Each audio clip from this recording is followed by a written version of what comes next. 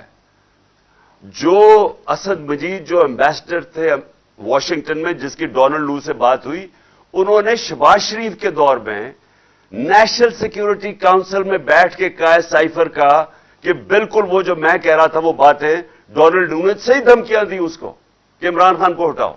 اس میں تو کوئی شک ہی نہیں ہے، کیونکہ اس دوسری سیکورٹی کاؤنسل جو بیٹھی تھی شہباز شریف کے نیچے، اس نے بھی تائید کی ہے کہ ہاں انہوں نے غلط کیا ہے، انہوں نے مداخلت کی ہے۔ تو اس میں ایشو کیا رہ گیا؟ آگے بات اب جب کر رہے ہیں کہ ہم نے آگے چلنا ہے، تو آگے تو ہم چاہتے ہیں کہ ہمارے تعلقات اچھے ہوں۔ میں تو ہمیشہ چاہتا ہوں، کیونکہ جتنے ہمارے دنیا میں اچھے تعلقات ہوں گے اور دشمنیاں کم ہوں گی، ہم تجارت کریں گے اور ملک میں خوشحالی آئے گی۔ تو مقصد تو یہ ہے۔ تو یہ میں ابھی نہیں، میں 26 سال سے یہی بات کہہ رہا ہوں۔ مجھے صرف پھر سے افسوس ہے کہ ہماری صحافت ادھر پہنچ گئی ہے، یعنی اس لیول پہ پہنچ گئی ہے کہ باہر کے صحافیوں کو کہنا پڑا کہ ہمیں غلط طرح پیش کیا جا رہا ہے ہمارا انٹرویو۔ اور وہ انٹرویو بھی ویسے سن لیں اگر کسی کو، تو آج بتا دیں کہ 26 سال اور اب میں اس میں کوئی فرق ہے؟ اس میں کوئی فرق نہیں ہے۔ اور آخر میں آپ سب کو، اپنی قوم کو، میں آپ سب کو یہ کہنا چاہتا ہوں کہ یہ وقت آپ نے جانے نہیں دینا۔ کبھی کبھی قوموں کی زندگیوں میں پھر سے کہتا ہوں ایسا وقت آ جاتا ہے، قوم اس موڑ پہ کھڑی ہو جاتی ہے کہ اگر وہ صحیح فیصلہ کر لے بحیثیت قوم، تو وہ اپنی تقدیر بدل سکتی ہے۔ ہم آج ادھر کھڑے ہیں کہ ہم ایک حقیقی آزادی کے سفر پہ نکلے ہوئے ہیں۔ یہ جو ہماری مارچ ہے یہ حقیقی آزادی کے لیے، جو آتی ہے انصاف سے۔ عام آدمی پوچھتے ہیں کہ جی ہمیں کیا فائدہ ہوگا؟ آپ کو انصاف سے کیا فائدہ ہوگا؟ انصاف سے آپ کو حقوق ملیں گے، حقوق آپ کو آزاد کریں گے۔ آپ کو وہ مشکلوں جو مثلا چھوٹا کاروبار کرنے والا اس کو سارا وقت مشکل پڑی ہوتی ہے، کبھی کوئی رشوت مانگتا ہے، کبھی کوئی پیسے مانگتا ہے، اس کو ہر وقت اس کو مشکلیں پڑی ہوتی ہیں۔ دبئی میں نہیں ہوتی، ملیشیا میں نہیں ہوتی، برطانیہ میں نہیں ہوتی، لیکن یہاں ہوتی ہے کیونکہ قانون نہیں ہے۔ ہم 129 نمبر پہ انصاف کے، رول آف لا کے انڈیکس میں 129 پہ ہیں پاکستان۔ تو جب انصاف ہی نہیں ہے، لوگ آزاد نہیں ہیں، اور جب آزاد نہیں ہے خوشحالی نہیں آتی۔ تو خوشحالی کے راستے میں رکاوٹ ہے کہ ایک وہ قانون ہے جو طاقتور کے لیے ایک اور کمزور کے لیے دوسرا ہے۔ اس کے لیے قوم کو کھڑا ہونا پڑتا ہے۔ یہ قوم جب تک اپنے حقوق کے لیے نہیں کھڑی ہوگی، اپنی آزادی کے لیے جدوجہد نہیں کرے گی، کوئی بھی آزادی پلیٹ میں رکھ کے نہیں دیتا۔ زنجیریں گرتی نہیں ہیں، توڑنی پڑتی ہیں، آزادی چھیننی پڑتی ہے، جدوجہد کی ضرورت ہے۔ اور انشاءاللہ میں جو دیکھ رہا ہوں راستے میں، جس طرح لوگوں نے کہا کہ عمران خان نہیں ہوگا تو پبلک نہیں نکلے گی، میں تو اللہ کا شکر کر رہا ہوں کہ میری قوم میں اتنا شعور ہے کہ میں انشاءاللہ پنڈی میں آپ کے ساتھ ہوں گا، کیونکہ اس سے پہلے پبلک نکلی ہوئی ہے۔ تو میں تو اللہ کا خاص آج شکر ادا کرتا ہوں، اور آپ سب کا کہ آپ نے جس طرح پوری آج شرکت کی ہمارے ساتھ، منڈی بہاؤدین میں بھی اور جڑا والا میں بھی، دونوں جگہ پہ بھی میں آپ کا شکریہ ادا کرتا ہوں۔ پاکستان زندہ باد۔